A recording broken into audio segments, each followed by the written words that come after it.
ప్రార్థన చేసుకుని మనందరం కూడా దేవుని యొక్క వాక్యాన్ని ధ్యానం చేసుకుందాం. ప్రార్థన.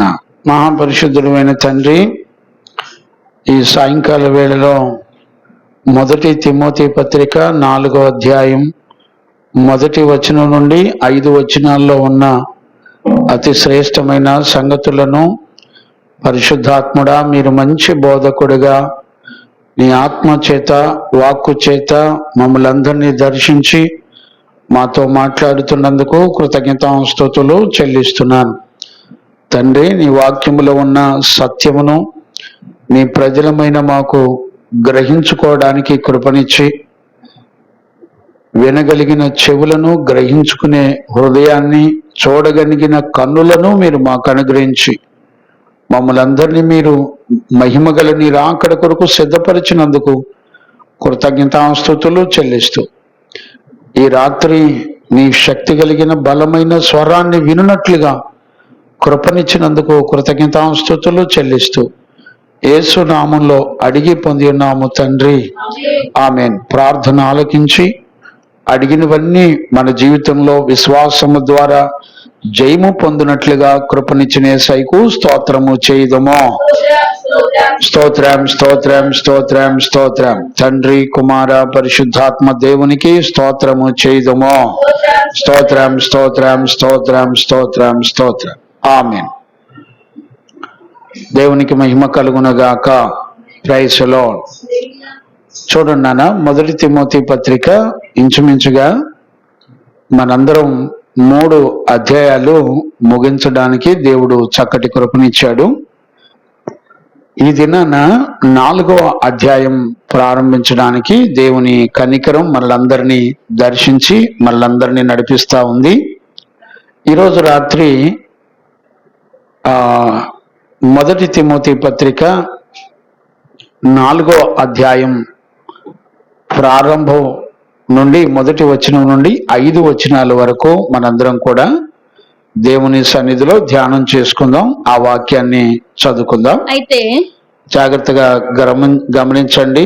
మళ్ళీ చదువునానా? అయితే కడవరి దినములలో కొందరు అబద్ధికుల వేషధారణ వలన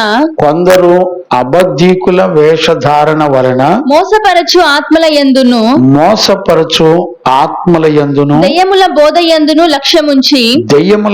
యందును లక్ష్యముంచి విశ్వాస భ్రష్టులు అగుదురని ఆత్మ తేటగా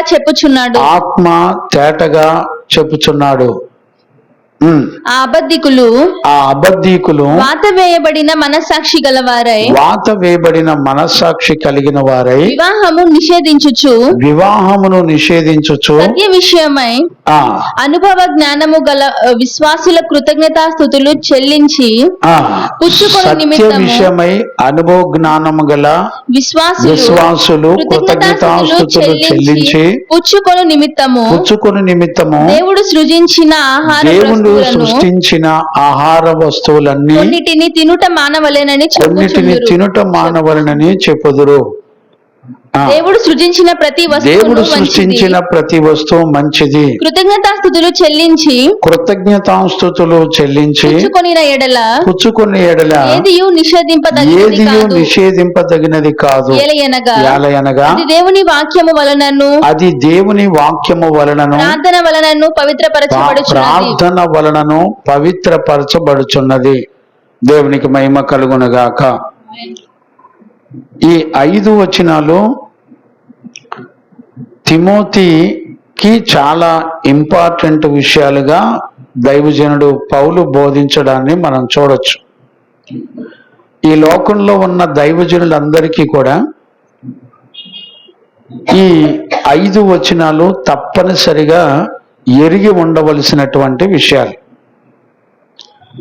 మనం ఈ 4వ అధ్యాయంలోకి వచ్చే ముందల మనం గత 3వ సెక్షన్లో 3వ అధ్యాయాన్ని మనందరం కూడా ధ్యానం చేసుకుంటూ వచ్చాం.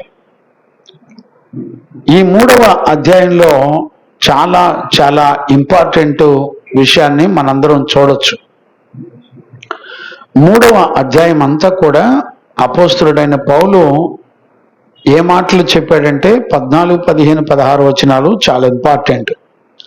3వ అధ్యాయంలో జీవము గల దేవుని సంఘము అని దేవుని మందిరము గురించి అనగా దేవుని సంఘమును గురించి చెప్పడాన్ని మనం చూడొచ్చు. ఇందులో సత్యమునకు స్తంభమును ఆ సంఘము ఆధారమై ఉందని దేవుని యొక్క వాక్యాన్ని మనం చూడగలుగుతున్నాం. నేను ఈ 3వ అధ్యాయంలో జ్ఞాపకం చేయడానికి కారణం ఏంటంటే, జీవము గల దేవుని సంఘములో వారి ప్రవర్తన, ప్రజల యొక్క ప్రవర్తన ఎలాగుండాలో ఇప్పటి వరకు ఈ 3వ అధ్యాయం అంతా చెప్పడాన్ని చూడొచ్చు. జీవము గల దేవుని సంఘం అంటే ఏంటి, మందిరం అంటే ఏంటి, అందులో దేవుని ప్రజలు ఎలాంటి ప్రవర్తన కలిగి ఉండాలి, దైవజనుడికి ఎలాంటి ప్రవర్తన ఉండాలి, సంఘములో పరిచర్యలు చేసేవాళ్ళు ఎలాంటి ప్రవర్తన కలిగి ఉండాలి, అలాగే సంఘంలో స్త్రీలు ఎలాంటి ప్రవర్తన కలిగి ఉండాలి అని చెప్పి ఈ 3వ అధ్యాయం మొత్తం చెప్పడాన్ని మనం చూడొచ్చు. ఈ 3వ అధ్యాయం అంతా కూడా మనం వచ్చిన వెంబడి వచ్చిన ధ్యానం చేస్తూ వచ్చాం. ఈ 3వ అధ్యాయం చివరిలో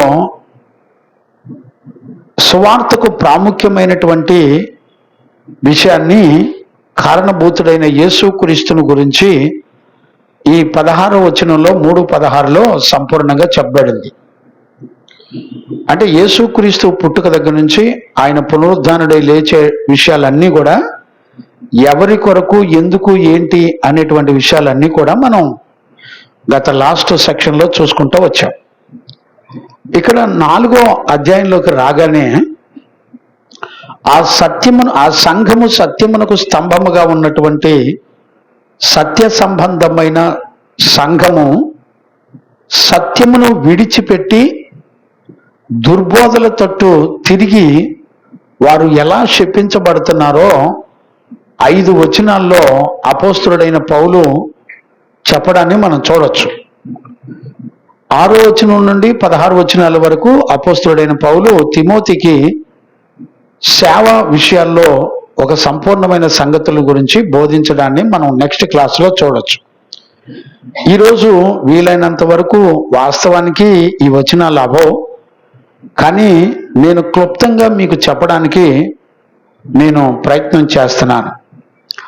ఇందులో సత్య సంబంధమైన దైవజనులు ఎలా ఉంటారు, అబద్ధ బోధకులు ఎలా ఉంటారు అనేది ఆత్మే చెప్పడాన్ని మనం చూడొచ్చు. ఇక్కడ మనందరికీ ఈ వచనాలు చదువుతున్నప్పుడు చాలా చాలా జాగ్రత్తగా ఈ వచనాలు, నాన్న ఇటేసుకో, గాలి వస్తుందో లేదో ఇటేసుకో, ఈ వచనాలన్నీ కూడా చాలా జాగ్రత్తగా మనం అర్థం చేసుకోవాలి. ఈ వచనాలు చదువుతున్నప్పుడు మనకి ఇక్కడ అంతా అర్థమయ్యేది ఏంటంటే, అబద్ధ బోధకుల గురించి, అబద్ధ బోధకుల వేషధారణ గురించి ఇక్కడంతా చెప్పడాన్ని మనం చూస్తున్నామని అనిపిస్తుంది. వాస్తవమే, కానీ వాటికంటే ప్రాముఖ్యమైనటువంటి విషయాన్ని ఇక్కడ దేవుని ఆత్మ చెప్పడాన్ని మనం చూడొచ్చు. మనం కొంచెం ఈ 5 వచనాలు 2-3 సార్లు చదవాలి. ఒక 2-3 సార్లు చదివితే మనకి అర్థమవుతుంది. ఇక్కడ అబద్ధ బోధకులందరూ కూడా ఎలాగుంటారో, వాళ్ళ ప్రవర్తనలు ఏంటి అని చెప్పడాన్ని మనం చూడొచ్చు. అంటే ఈ వచనాలు చూసినప్పుడు మనకు అదే అర్థమవుతూ ఉంటుంది. కానీ అయ్యా ప్రభుదాస్ అయ్యా చెప్పినాన్న, సౌండ్ తక్కువ వస్తుందా?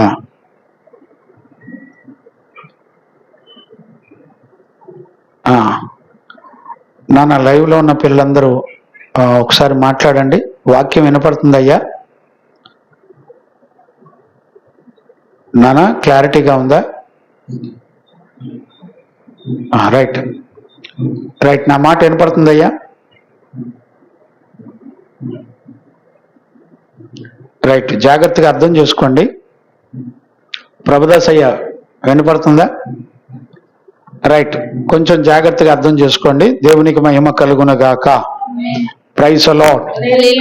ఇక్కడ జాగ్రత్తగా మనం గ్రహించవలసింది ఏంటంటే, ఈ కడవరి దినంలో అబద్ధ బోధకులు ఎలా మోసం చేస్తారు అనేది ఈ వచనాల్లో చదివితే మనకి దాని గురించే పౌలు చెప్తున్నట్టుగా మనకు అర్థమవుతుంది.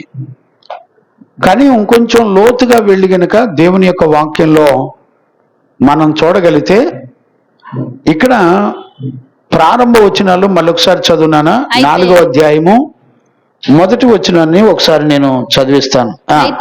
అయితే కడవరి దినములలో కొందరు అబద్ధికుల వేషధారణ వలన. ఇప్పుడు చాలా జాగ్రత్తగా అర్థం చేసుకోండి. అయితే అనే మాట పైన 3వ అధ్యాయం ఇంచుమించుగా 3 అధ్యాయాల వివరణతో పాటు అని అర్థం. అంటే మనకి 3 అధ్యాయాల్లో ఉన్న ప్రాముఖ్యమైన సంగతులన్నీ బుర్రలో ఉంటే, ఈ 4వ అధ్యాయం మొదటి వచనం నుంచి 5 వచనాల్లో ఉన్నటువంటి ఆత్మ వేటి గురించి బోధిస్తుంది అనేటువంటి విషయాలు మనకు అర్థమవుతాయి. మరలా చెప్తున్నాను, గుర్తుపెట్టుకోండి. 3 అధ్యాయాల్లో ఉన్న విషయాలు కూడా మనం రిమైండ్ చేసుకోవాలి. మొదటి అధ్యాయం అంతా కూడా అబద్ధ బోధకులు, అంటే దేవుని చేతిలో ఉన్నటువంటి విశ్వాస సంబంధమైన దేవుని స్వాస్యమును లేకపోతే దేవుని ప్రజలను అబద్ధ బోధకులు ఎలాగా వారిని మార్చి లోపరుచుకొని నాశనం చేస్తారో మనం మొదటి అధ్యాయం అంతా కూడా చూడొచ్చు. 2వ అధ్యాయంలో సంఘములో మనం ఎలాంటి భక్తి లేకపోతే సంఘము యొక్క ప్రారంభం, సంఘము ప్రార్థనతోనే ప్రారంభం అవ్వాలని 2వ అధ్యాయం అంతా కూడా మనం చూస్తూ వచ్చాం. సంఘములో పురుషులు ఎలా ప్రార్థన చేయాలి, స్త్రీలు ఎలాగా ప్రార్థన చేయాలి, సంఘములో ప్రజలందరి కొరకు మనం ఎలా ప్రార్థన చేయాలనేది 2వ అధ్యాయం మనం చూస్తూ వచ్చాం. 3వ అధ్యాయంలో మనం చూస్తూ వచ్చింది ఏంటి, సంఘములో దైవజనుల అర్హతలు, ఎలాంటి వాళ్ళు సేవ చేయాలి, అలాగే సంఘములో స్త్రీలు ఎలాగుండాలి, అలాగే సంఘములో పరిచర్య చేసేవాళ్ళు ఎలాంటి పరిచర్యలు చేయాలి, సంఘములో ప్రతి దేవుని యొక్క సంఘము, ఆ మహిమగల దేవుని సంఘములో సత్యమునకు స్తంభములుగా సంఘము ఎలాగుండాలనే విషయాలన్నీ కూడా చెబుతూ వచ్చాయి. ఇక్కడ 4వ అధ్యాయంలోకి వచ్చేపాటికే అయితే అనే మాట కంటిన్యూ చేస్తుంది. అయితే ఈ విషయాలు కూడా మనం ఇప్పుడు తెలుసుకోవాలి, ఈ విషయాలు కూడా చాలా జాగ్రత్తగా గ్రహించాలి అని దేవుని ఆత్మ యొక్క ఉద్దేశాన్ని మనం చూడొచ్చు. అయితే అనే మాటతో ఈ 4వ అధ్యాయం మొదటి వచనం ప్రారంభమవుతుంది. చూడండి, కడవరి దినములలో కొందరు అబద్ధికుల వేషధారణ వలన మోసపరచు ఆత్మల యందును దెయ్యముల బోధ యందును లక్ష్యముంచి విశ్వాస భ్రష్టులవుదురని ఆత్మ తేటగా చెప్పుచున్నాడు. మనకిక్కడ వాక్యం ప్రారంభంలో మనకేం తెలిసిద్దంటే, అబద్ధీకుల గురించి చెప్తున్నట్లుగా మనకుంటది. వాస్తవానికి నేను ఈ వచనాన్ని చూడండి, అబద్ధీకుల వేషధారణ వలన అనే మాటను పక్కన పెట్టి కంటిన్యూ చేసి చదువునానా. అయితే కడవరి దినములలో కొందరు మోసపరచు ఆత్మల యందు దెయ్యముల బోధ యందు లక్ష్యముంచి విశ్వాస భ్రష్టులవుదురని. ఇప్పుడు ఇందులో ఈ వచనంలో మనకి ఆత్మ దేని గురించి చెప్తుంది అనేది బయటకు వస్తుంది.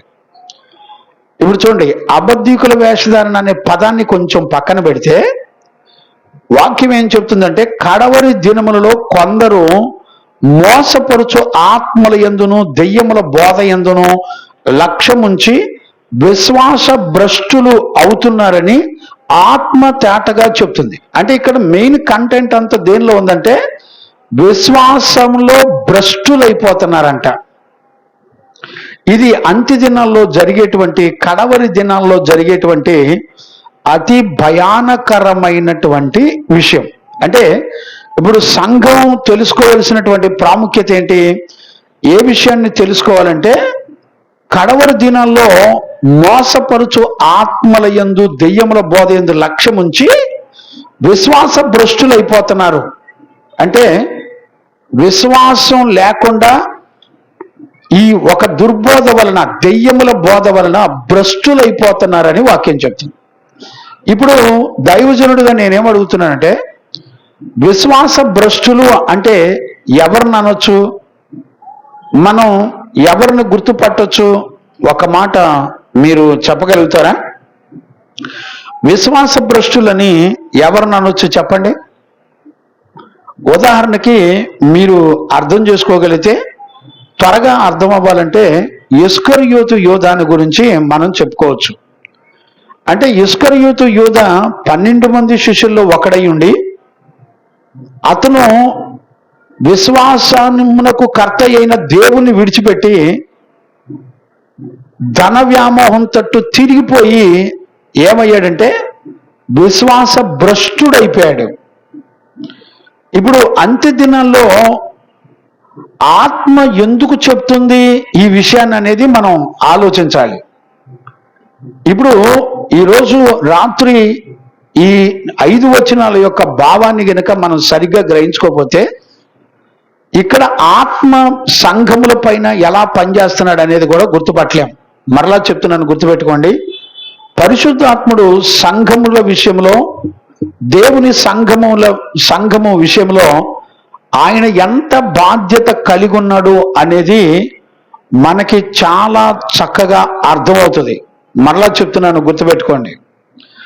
ఈ 5 వచనాల్లో దేవుని యొక్క సంఘము పైన దేవుని ఆత్మ ఎంత శ్రద్ధగా ఆయన గమనించుకొని భవిష్యత్తులో జరగబోయే విషయాన్ని ఆయన ఎందుకు పట్టించుకొని చెప్తున్నాడు అనే కంటెంట్ మనకు చాలా జాగ్రత్తగా అర్థం కావాలి.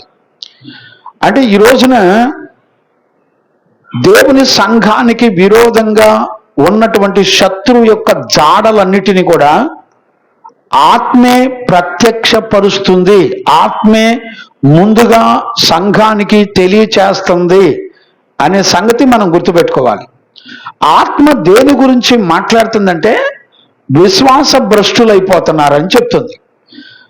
ఎందుకు విశ్వాస భ్రష్టులు అవుతున్నారు అంటే, మోసపరుచు ఆత్మల యందు, దెయ్యముల బోధల యందు లక్ష్యం ఉంచారు అని చెప్తుంది.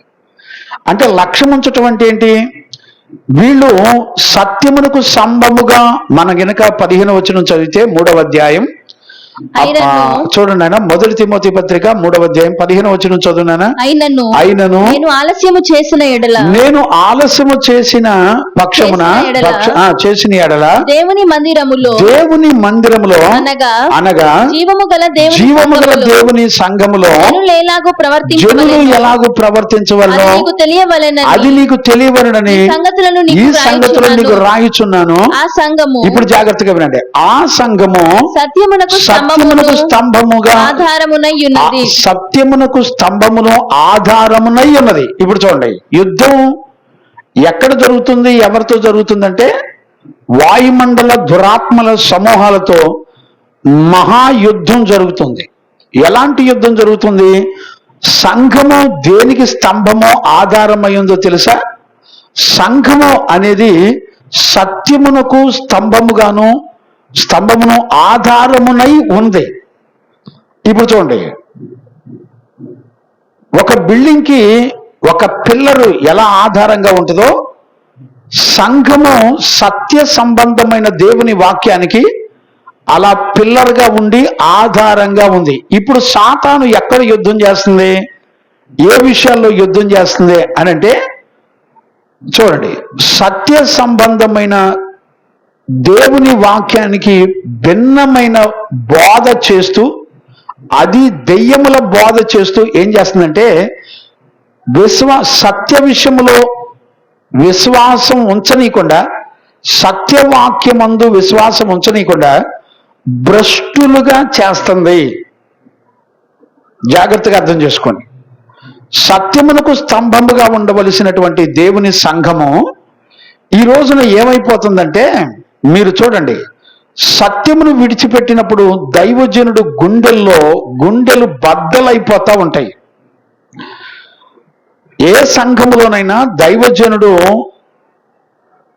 ఒక సత్యము నుండి, సత్యవాక్యము నుండి దేవుని పిల్లలు తొలగిపోతుంటే దైవజనుడు గుండెలు బద్దలైపోతా ఉంటాయి.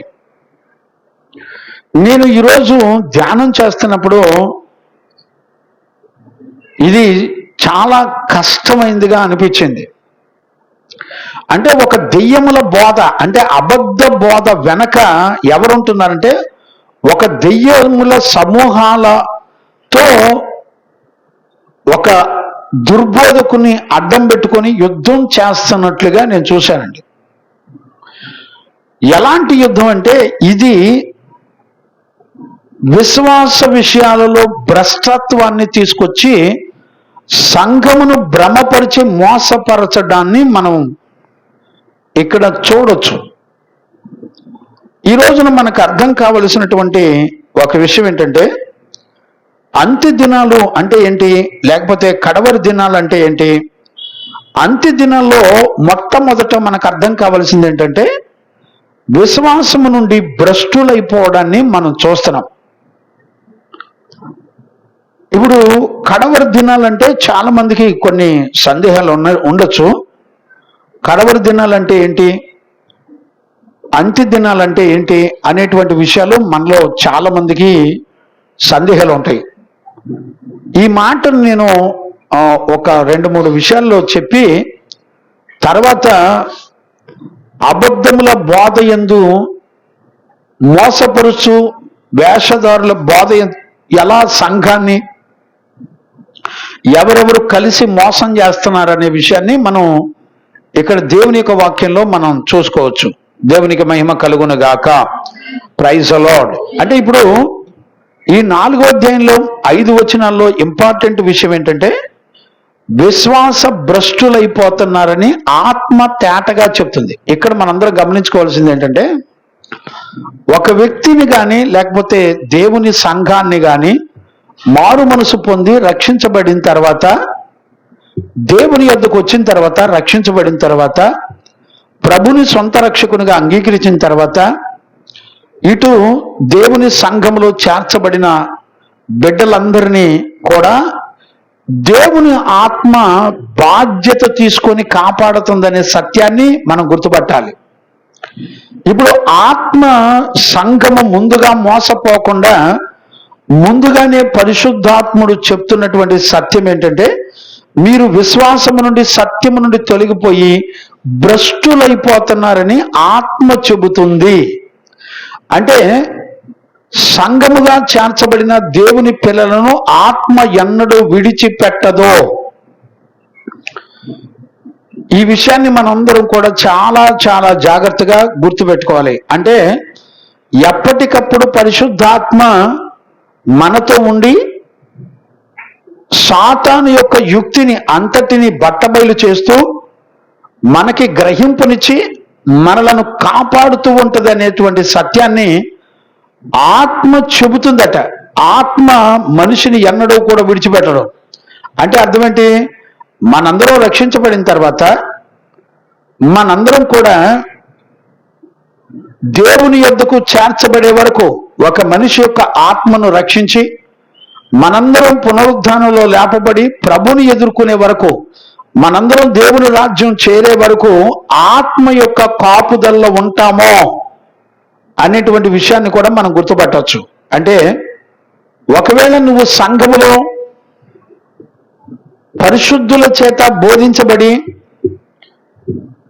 వాళ్ళు చెప్పిన దేవుని యొక్క సత్యవాక్యాన్ని నువ్వు గనక నమ్మగలిగితే నిన్ను ఆత్మే పట్టించుకొని కాపాడుతుంది అనేటువంటి సంగతిని మనం ఖచ్చితంగా గుర్తుపట్టాలి. దేవునికి మహిమ కలుగునుగాక. Praise the lord.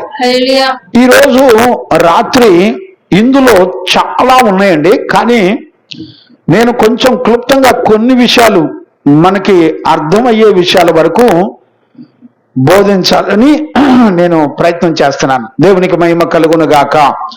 చూడండి, మొట్టమొదట ఈ విషయాలన్నీ కూడా మనం చూడగలిగితే కడవరి దినాలు అంటే ఎప్పుడు అని మనం గుర్తుపట్టగలమో మనందరం కూడా దేవుని యొక్క వాక్యంలో మనం చూడవచ్చు. చూడండి నాన్న, హెబ్రీ పత్రిక 1వ అధ్యాయం 1వ వచనాన్ని గనుక చూస్తే ఈ కడవరి దినాలు ఎప్పుడు ప్రారంభించబడ్డాయో ఈ కడవరి దినాలు ఎప్పుడు ముగించబడతాయో మొట్టమొదట మనం తెలుసుకోవాలి.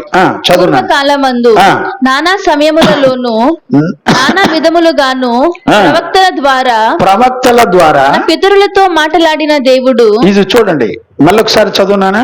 పూర్వకాలమందు నానా సమయములలో నానా విధములుగాను ప్రవక్తల ద్వారా మన పితరులతో మాట్లాడిన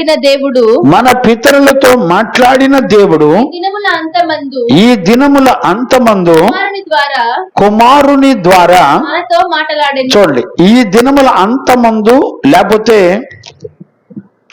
కడవరి దినముల యందు యేసుక్రీస్తు ప్రత్యక్షమైనప్పుడే కడవరి దినాలు లేకపోతే అంత్యకాల దినాలు ప్రారంభించబడ్డాయి. మరలా యేసుక్రీస్తు రెండవ రాకడలో వచ్చే వరకు ఈ కడవరి దినాలు, అంత్య దినాలు, మోసపరుచు అబద్ధీకుల వేషధారణ, మోసపరుచు దెయ్యముల ఆత్మల బోధలన్నీ కూడా ఈ భూమండలం మీద చలామణి చేస్తాయి. ఇంకా మనం గమనించగలిగితే హెబ్రీ పత్రిక 9:26 కూడా మనం చదవచ్చు. యుగముల సమాప్తి యందు ఆయన మన మధ్యలో ప్రత్యక్షమైన ఉంటుంది. చూడన్నాను, చదువునానా. అట్లైన ఎడల వేయబడినది మొదలుకొని ఆయన అనేక పర్యాయములు శ్రమపడవలసి వచ్చును. అయితే ఆయన యుగముల సమాప్తి యందు తను తాను బలిగా అర్పించుకొనుట వలన చూసారా, యుగముల సమాప్తి యందు యుగ సమాప్తి ఇక లేదండి. ప్రభు రాకడ తర్వాత ఇక లేదు. మీరు గుర్తుపెట్టుకోండి, యుగముల సమాప్తిలోనే మనం ఈ విషయాలు మనందరం కూడా బ్రతికి చెల్లించి విని తిని తిరుగుతున్నాం. యుగముల సమాప్తిలోనే యేసుక్రీస్తు ప్రత్యక్షమయ్యాడు. ఇక రాబోయే లేకపోతే పట్టణం ప్రజలు అనంటే ఇక పరలోకం తప్ప మధ్యలో ఇంకేం లేదు. యేసుక్రీస్తు వచ్చిందే యుగముల సమాప్తి యందు ఆయన వచ్చాడు అనే వాక్యాన్ని మనం ఖచ్చితంగా చూస్తున్నాం. అంతేకాకుండా 1 పేతురు పత్రిక 1వ అధ్యాయము 20-21 కూడా కడవరి కాలమందు ఆయన మన మధ్యలో ప్రత్యక్షమయ్యను అని రాయబడింది. ఆ మాటను కూడా చదువునానా. ఆయన జగత్పునాది వేయబడక మునిపే తన్ను మృతుల్లో నుంచి లేపి తనకు మహిమనిచ్చినటువంటి దేవుని ఎడల కడవరి కాలముల యందు ఆయన ప్రత్యక్షపరచబడినో. ఆయన వచ్చిందే కడవరి కాలంలో. ఇది ఎప్పటి వరకు ఉంటుంది? ఆయన రెండవ రాకడ వరకు ఈ మోసపరుచు అబద్ధముల బోధలు ఈ లోకంలో ఉంటాయి. గమనించండి, దేవునికి మహిమ కలుగును గాక.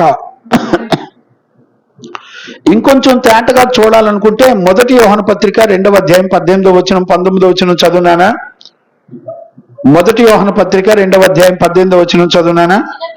చిన్నపిల్లలారా, ఇది కడవరి గడియ, క్రీస్తు విరోధి వచ్చినని మీరు వింటిరి కదా.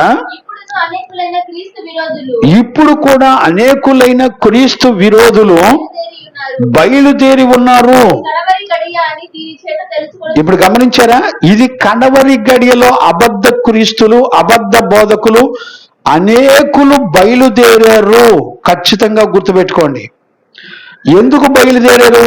సంఘములో విశ్వాస భ్రష్టత్వాన్ని తీసుకురావడానికి అనేక అబద్ధ క్రీస్తులు, అబద్ధ బోధకులు బయలుదేరారు. ఈ మాటలు వింటున్నప్పుడు మనం ఎక్కడున్నాం, ఏ వింటున్నాం, ఏ జాగ్రత్తలు ఉన్నాయి, ఆత్మ మనతో చెప్పేటువంటి జాగ్రత్తలు ఏంటి అనేటువంటి విషయాన్ని సంఘము గుర్తించాలి, సంఘము గుర్తుపట్టాలి. సంఘము గుర్తుపట్టడానికే అపోస్తలుడైన పౌలు ద్వారా దేవుని ఆత్మ తేటగా చెప్తుందంట. చూడండి, తేటగా అంటే అర్థం ఏంటి?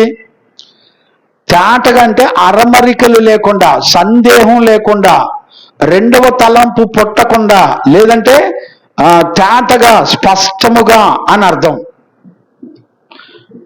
అంటే ఇందులో ఏ మార్పు ఉండదు. ఖచ్చితంగా విశ్వాస భ్రష్టులుగా చేయడానికి దుర్బోధ పని చేస్తుంది, అబద్ధపు బోధ పని చేస్తుంది అనేటువంటి విషయాన్ని మనం ఖచ్చితంగా గుర్తుపట్టాలి.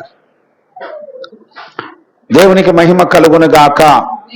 ఇప్పుడు చూడండి, ఈ అబద్ధ బోధ ఎంత సులువుగా ఉంటుందంటే, మనకేదో పెద్ద పెద్ద పాపాలు చేయించడం ఏమి ఉండదండి. అబద్ధ బోధ ఎలా ఉంటుందంటే, ఆదికాండం 3వ అధ్యాయంలో గనక మనం చూడగలిగితే చాలా స్పష్టంగా ఉంటుంది. నేను అన్ని చదివించడానికి టైం ఉండదు కనుక నేను చెప్పుకుంటూ వెళ్తాను. 3వ అధ్యాయంలో అవ్వ ఆదాములతో దేవుని వాక్యములో నుండే మాట్లాడుతూ వస్తాడు మన దగ్గరికి.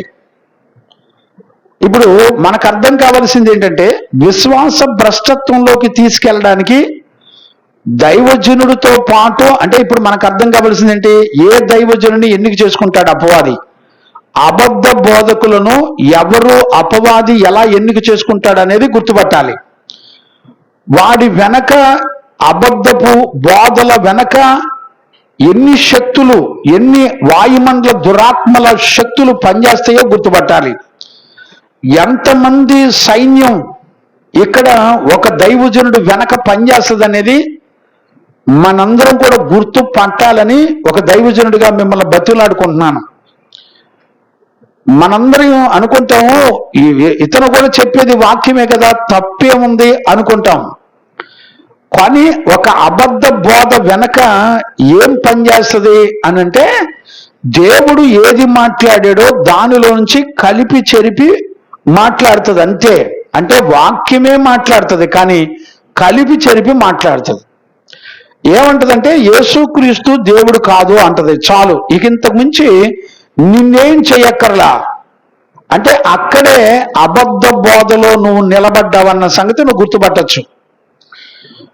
వీడు సంఘములో తెల్లారులేసిన దగ్గర నుంచి వీడు ఏం కలెక్ట్ చేసుకుంటూ ఉంటాడంటే, కానుకలు కనెక్ట్ చేసుకుంటూ ఉంటాడు. వెంటనే మీరు గుర్తుపట్టచ్చు వాడు దేని మీద ఆధారపడి వాడు బ్రతుకుతూ, దేని కొరకు మాట్లాడుతూ, దేని కొరకు బ్రతుకుతాడనేది మీరు అతని మాటలను బట్టి గుర్తుపట్టచ్చు.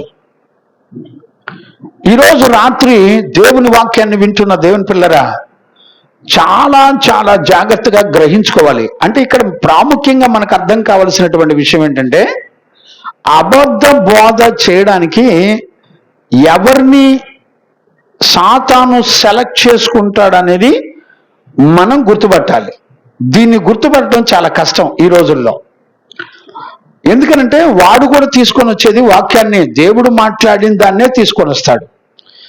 తీసుకొని వచ్చిన తర్వాత వాడు ఏం చేస్తాడంటే, దేవుడు అలా చెప్పాడా, ఎలా కూడా ఉండొచ్చు అని నీకు కొత్త పద్ధతి నేర్పేటప్పుడు వాడు నీకు చెప్పే మాటలు ఎలా ఉంటాయంటే, భక్తి చేస్తావు కానీ భక్తిలో ఘనత కావాలని చెప్తాడు, నువ్వు గొప్పగా ఉండాలని చెప్తాడు, నువ్వు దేవదూత వలె ఉంటావని చెప్తాడు, నువ్వు అందంగా ఉంటావని చెప్తాడు.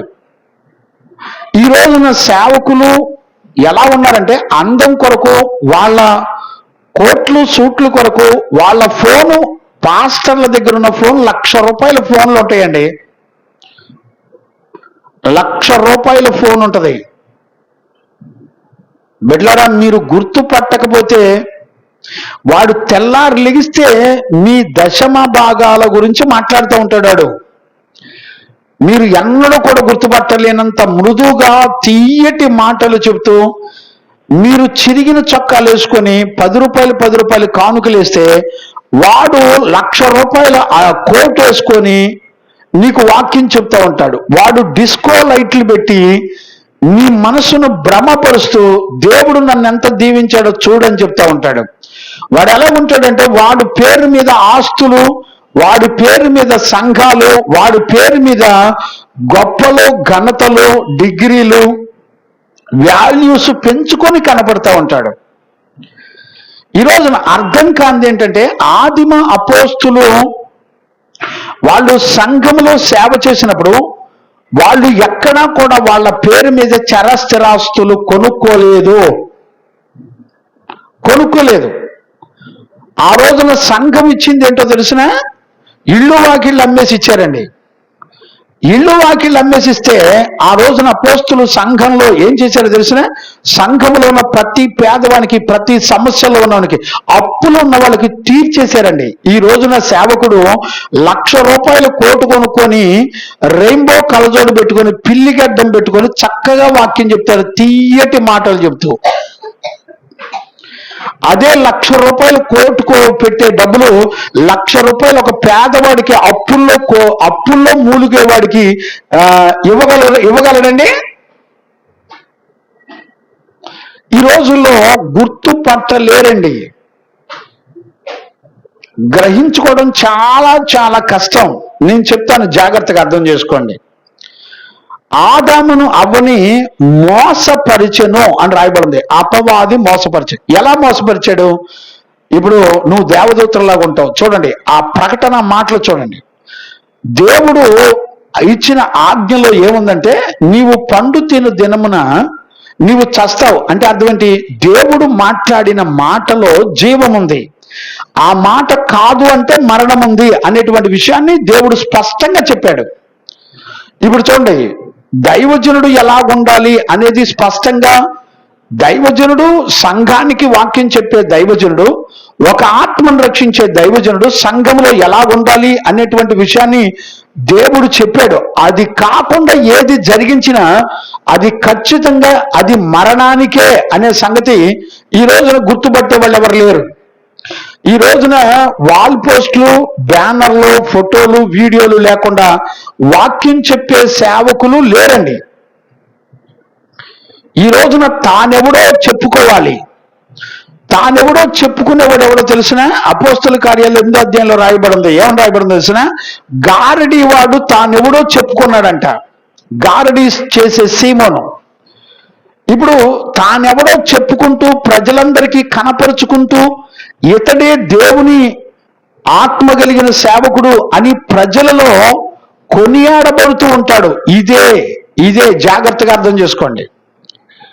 ఇప్పుడు నేనేమని చెప్తానంటే, దేవుని ఆత్మ చేత నడిపించబడే కాపరి ఎలాగుంటాడో తెలిసిన, ఆ కాపరి సంఘములో దేవుని యొక్క వాక్యం చెప్పిన తర్వాత వాక్యానికి భిన్నమైన ప్రవర్తన, చిన్న ప్రవర్తన కనపడినా అతడెళ్ళి పశ్చాత్తాపడుతూ ఉంటాడు. తన మనస్సాక్షి నువ్వు బోధిస్తున్నది ఏంటి అని గద్దిస్తూ ఉంటది. మీరు గుర్తుపెట్టుకోండి. పేద ప్రజలు సొమ్ము తీసుకొని తను ఒక్క పేదవాడికి కూడా సహాయం చేయడానికి ₹1 కూడా చేతులు రావండి. ఎప్పుడు చూసినా పోగు చేసుకుంటూ ఉంటాడు. జాగ్రత్తగా గుర్తుపెట్టుకోండి. చిరిగిన బట్టలు వేసుకుని పూరి గుడిసెలో ఉంటున్న పేదవాడికి ₹1,000 ఇవ్వడానికి ప్రాణం అప్పదు, కానీ ₹10,000 బూట్లు కొనుక్కొని తిరుగుతూ ఉంటాడు పాస్టర్. వీడు ఎలా ఉంటాడంటే, వాక్యం ఏం చెప్తుందంటే వేషధారుల మోసము చేత అని రాయబడింది. చదువునా, మొదటి వచనం చదువు, 4వ అధ్యాయం 1 తిమోతి పత్రిక. అయితే కడవరి దినములలో కొందరు అబద్ధీకుల వేషధారణ వలన, అంటే అర్థం ఏంటి? వేషధారణ అంటే అర్థం ఏంటి? వీడు సంఘంలో ఉన్నప్పుడు గొర్రెలాగా ఉంటాడు, సంఘం బయటికి వెళ్ళిన తర్వాత తోడేలాగా ఉంటాడు. అర్థం ఏంటంటే, ముఖానికి మాస్క్ పెట్టుకొని వచ్చి కూర్చుంటాడు సంఘంలో. ముఖానికి మాస్క్ పెట్టుకొని ఒక గొర్రెలాగా ఐస్ క్రీమ్ మాటలు చెప్పి పేదవాడి దగ్గర కూడా దశంభాగం కానుకలు తీసుకుంటాడు. వీడు వాడికి తినటానికి కూడా ఉండదు, కానీ వాడి దగ్గర కూడా దశంభాగం డబ్బులు తీసుకొని వాడిని కూడా మోసం చేస్తాడు. కనీసం వాడికి రోగం వస్తే ఆదుకోకపోగా వాడిని కూడా మోసం చేస్తాడు. ఇప్పుడు ఇక్కడ ఏమని రాయబడిందంటే, అబద్ధీకుల వేషధారణ వలన మోసం ఎక్కడ జరుగుద్దంటే వేషధారణ. ఈడు సంఘములో తెల్ల ప్యాంటు తెల్ల చొక్కా ఎత్తాడు, బయటికి వెళ్ళేటప్పుడు చక్కటి రంగుల డ్రెస్సులు వేస్తాడు. వాడు వేసే రంగు డ్రెస్సులు కాస్ట్ ఎంతో తెలుసండి? మీటర్ ₹5,000 ఉంటాయి. వాడు బయటికి వెళ్ళినప్పుడు వాడే సెంట్ ఎంతో తెలుసండి? ఒక ½ కిలోమీటర్ వస్తుందండి వాడు వాడే సెంటు. వాడు వేసుకునే పౌడరు ఎంత కాస్టో తెలుసండి? మీరు ఊహించలేరు. ఒక డబ్బా, ఒక హాఫ్ 500 గ్రాములు పౌడర్ డబ్బా 2,000 ఉంటుందండి వాడు వాడే పౌడర్ డబ్బా. వాడు వాడే సెంటు 5,000 ఉంటుందండి, ఒక గ్రాము. నేను నా కన్నులారా ఎంతో మంది సేవకులను చూశానండి. ఇప్పుడు ఆత్మచేత నడిపించబడే దైవజనుడు మనస్సాక్షి ఏం చేస్తుంది తెలిసిన, గద్దిస్తూ ఉంటది. ఇప్పుడు మోసపరిచే ఆత్మలు ఎవరిని పట్టుకుంటాయి? ఇప్పుడు చెప్పండి, ఎవరిని పట్టుకుంటాయి తెలిసిన? మనస్సాక్షి చచ్చిపోయినోడిని పట్టుకుంటాయి. మీరు గుర్తుపట్టండి, మరలా చెప్తున్నాను, చాలా జాగ్రత్తగా అర్థం చేసుకోండి. మనస్సాక్షిలో వాడు చచ్చిపోయి ఉంటాడు, వాడి మనస్సాక్షి వాడిని గద్దించదు. ఎన్నిసార్లు గద్దించినా వాడి మనస్సాక్షిని అణుచుకొని తన స్వనీతిని, తన ఇష్టాన్ని నెరవేర్చుకుంటూ స్వార్థ సేవ చేస్తూ సంఘంలో ఉన్న పిల్లల్ని పీకు తింటూ ఉంటాడు. చూసారా? నీ డబ్బులన్నీ వాడి పిల్లలకి, స్కూళ్ళకి, లోక జ్ఞానం నేర్చుకోవడానికి 1000 రూపాయలు ఖర్చు పెడతా ఉంటాడు. దేవుని ప్రజలు ఇచ్చే కానుకలు, డబ్బులు ఒక ఆత్మను రక్షించడానికి ఖర్చు పెట్టడండి. మరి దేనికి ఖర్చు పెడతాడంటే, వీడి పిల్లలు బీటెక్లు, ఎంటెక్లు చదివించడానికి ఖర్చు పెడతాడు. వీడు ఎలా ఉంటాడు తెలిసిన? వీడు దైవజనుడు, వీడు ఏం చేస్తాడంటే వాడి పిల్లల పేర్ల మీద ఫిక్స్డ్ డిపాజిట్లు వేసుకొని కొంత ఆస్తిని దాచిపెట్టుకొని బ్రతుకుతూ ఉంటారు. వీళ్ళేనండి అబద్ధీకుల వేషధారణ. అంటే నీ ఎదుట సంఘంలోనేమో మాస్క్ పెట్టుకొని, నేను ఒక గొర్రెనమ్మా, ఏమీ లేనివాడినమ్మా, అన్ని వదిలిపెట్టుకొని వచ్చానమ్మా, నేను గొప్ప సేవ చేస్తున్నానమ్మా, మీ కొరకు ఒక గొప్ప త్యాగం చేసి బ్రతుకుతున్నానమ్మా అంటాడు. వీడు వెనక చూస్తే ఫిక్స్డ్ డిపాజిట్లు, ఆస్తులు, స్థలాలు కుప్పలు ఉంటాయి. మళ్ళీ వీడు పేదవాడిని, సంఘంలో ఒక పేదవాడిని ఆదరించకపోగా వాడి దగ్గర, ఆ పేదవాడి దగ్గర 10 రూపాయలు కానుక కూడా వీడే తీసుకుంటాడు. వీడు దేనికి ఖర్చు పెడతా ఉంటాడు అంటే, వీడి పేరు కోసం, వీడి ఫోటోలు నున్నగా ఉండటానికి నీ దగ్గర నువ్వు ఇచ్చిన కానుకలు తీసుకొని, సంఘం ఇచ్చిన కానుకలు తీసుకొని వీడి వాల్ పోస్టులు. ఇప్పుడు క్యాలెండర్లో సీజన్ వస్తుందిగా, రేపు డిసెంబర్ వస్తే ఇక పాస్టర్ల పిల్లలు, వాళ్ళ మనవరాళ్ళు, వాళ్ళ సంతానం, భార్య అందరూ ఫోటోల్లోనేనండి. మీరు గుర్తుపడుతున్నారా? దేనికి ఖర్చు పెడతా ఉంటాడంటే, వీడి శరీరం మహిమ కొరకు ఖర్చు పెడతా ఉంటాడు దేవుని సొమ్ముని. వీడు మనస్సాక్షి చచ్చిపోయి ఉంటుంది, మనస్సాక్షి పనిచేయదు. పరిశుద్ధాత్మ చేత నడిపించబడే వాళ్ళు ఎలా ఉంటారంటే, మనస్సాక్షిలో గద్దించబడినప్పుడు వెంటనే దిద్దుకొని, సరిచేసుకొని, దేవునికి భయపడి ప్రార్థన ద్వారా, లేకపోతే పరిశుద్ధ అలంకరణల ద్వారా, పరిశుద్ధాత్మ నడిపింపు ద్వారా సంఘంలో మాదిరిగా ఉంటాడు. గుర్తుపడుతున్నారండి? వీడికి కారు ఇస్తే కారు వేసుకొని 5 స్టార్ హోటల్కి వెళ్ళి, వీడికి మనస్సాక్ష్యం ఉండదండి. 5 స్టార్ హోటల్కి వెళ్ళి మంచి బిర్యానీ వీడి ఫ్యామిలీ, పాస్టర్ ఫ్యామిలీ దర్జాగా కూర్చొని తింటా ఉంటారండి. ఏనుగులు తిన్నట్టు తింటా ఉంటారు. ఎప్పుడన్నా ఫోన్ చేసి, అయ్యగారు ఎక్కడ ఉన్నారంటే, ఆ బ్రదరు హోటల్లో ఉన్నాను బ్రదరు, కొంచెం లేజర్గా వచ్చాం కాస్త టైం పాస్కి. అవునా? జాగ్రత్త. ఎంత భయానకరంగా ఉంటారంటే, వీళ్ళ లైఫ్లో 2 రకాల పాత్రలు కలిగి ఉంటారు. వేషధారణ అంటే ఏంటి? సంఘం ముందర గడగడలాడుతూ దేవునికి భయపడేవాడిలాగా నటిస్తాడు. బయటికి వెళ్ళిన తర్వాత వాడి ఇష్టాలకు అంతం ఉండదండి. వాడు స్వచిత్వం చేయడానికి, తన్ను తాను మహిమపరచుకోవడానికి ఎన్ని వేల రూపాయలైనా ఖర్చు పెడతాడు. చూసారండి ఎంత దారుణం అంటే? అందుకనే ఏమన్నాడంటే, కడవరి దినములలో కొందరు అబద్ధీకుల వేషధారణ వలన, చూడండి, గమనించండి, వేషధారణ వలన అంటే వాడు ఎక్కడ ఉంటాడు? సంఘములో ఒకలాగుంటాడు, బయట ఒకలాగుంటాడు, ఇంట్లో ఒకలాగుంటాడు, సంఘములో ఒకలాగుంటాడు. 2 అవతారాలు కలిగి వాడి జీవితం నడిపించబడతా ఉంటది. ఎందుకంటే వాడికి మనస్సాక్షి పనిచేయదు. దేవుని గద్దింపు. దేవుడు మన ఆత్మను రక్షించడానికి మనలో దేవుడు పెట్టింది తెలిసిన మంచి మనస్సాక్షిని పెట్టాడు ప్రతి ఒక్కరికి. వాక్యం తెలిసినా తెలియకపోయినా మనస్సాక్షి ప్రతి మనిషిని ఏది తప్పు చేస్తున్నావో, ఏది ఒప్పు చేస్తున్నావో, దేవునికి విరోధంగా ఏం చేస్తున్నావో, అయ్యా నువ్వు వాక్యం ఒకటి చెప్తున్నావు, నీ బ్రతుకులో ఒకటి చేస్తున్నావని మనస్సాక్షి గద్దిస్తూ ఉంటది. ఇప్పుడు మనస్సాక్షిని అణిచివేసి ఏం చేస్తారంటే వీళ్ళు అబద్ధీకుల వేషధారణల చేత ఏం చేస్తారంటే మోసపరచు. చూడండి ఇక్కడ మోసపరచు ఆత్మల యందును దెయ్యముల బోధల యందును లక్ష్యముంచి. గుర్తుపెట్టారా? ఇప్పుడు ఒక అబద్ధీకుడు వెనక దెయ్యముల బోధలు అంటే అవి కూడా టీచ్ చేస్తాయి. అబద్ధీకుడైనటువంటి బోధకుడు, అబద్ధ బోధకుడు కూడా టీచ్ చేస్తాడు, బోధిస్తాడు, బోధకుడుగా ఉంటాడు. వాడి వెనక ఎవరుంటారంటే దెయ్యముల బోధలు, దెయ్యముల ఆత్మలు ఉంటాయి, ఒక దెయ్యముల సైన్యాలు ఉంటాయి. గుర్తుపెట్టారా? అబద్ధీకుడు అంటే ఒక్కడు కాదు, వాడి వెనక దురాత్మల సమూహాలు ఉంటాయి.